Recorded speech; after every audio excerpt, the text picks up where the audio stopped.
Fluffy the cat and Quacky the duck lived in a cozy little farm by the lakeside. Though they were the best of friends, one day, they found themselves in a rather heated disagreement. It all started when Fluffy wanted to play hide and seek, while Quacky insisted on splashing around in the lake. They both talked over each other, their voices growing louder and louder, until neither of them could hear a thing the other was saying. Frustrated, Fluffy fluffed up his fur, and Quacky quacked furiously. "You never listen to me," they both exclaimed simultaneously before storming off in opposite directions.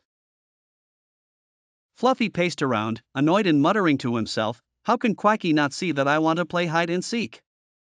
It's clearly the best game ever." Meanwhile, Quacky waddled around the lake, thinking, "Why can't Fluffy understand that swimming in the lake is the most fun thing to do?" That evening, as the sun dipped below the horizon, Farmer Joe approached them while filling their bowls with dinner.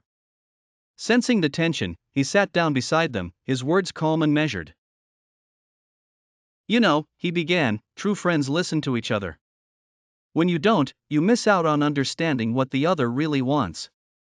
Fluffy and Quacky exchanged guilty glances. They realized Farmer Joe was right.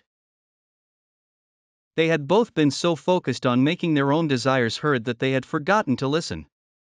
Feeling remorseful, they decided to make amends the very next morning. The next day, Fluffy and Quacky met at the barn.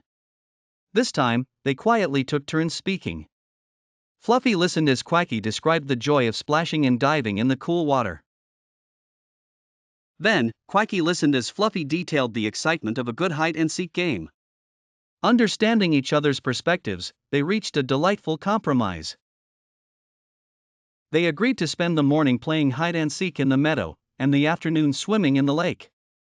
As they happily played together, they discovered how much fun it was to explore both activities. More importantly, they learned a valuable lesson: good communication starts with listening carefully. Through this experience, their bond grew even stronger, and they enjoyed their days on the farm like never before, always taking the time to listen and understand each other better.